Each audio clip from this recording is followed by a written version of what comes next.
এই বাঙালি যেথায় সেথায় যদি জায়গা পায়, মনের সুখে সেথায় হেগে মতে দেয়।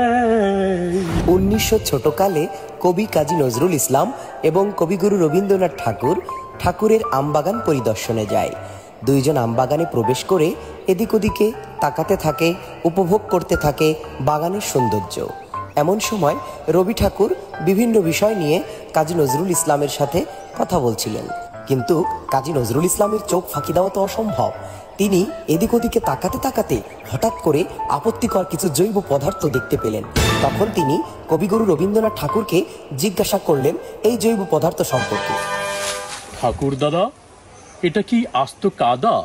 ছিরে ছিরে কাজী ছি, এটা তো গু দেখতেছি। আমার আম বাগানে মতি লোকে মুতেছে, বেশ করেছে, কিন্তু আগে লোকে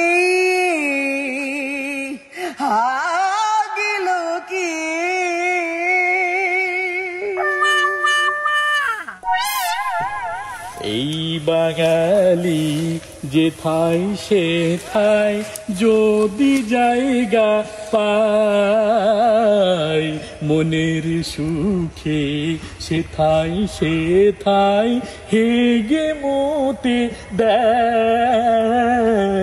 কিছু করার নাই, কিছু করার নাই, চলো বাড়ি যায়, বাগানে থেকে কামনা।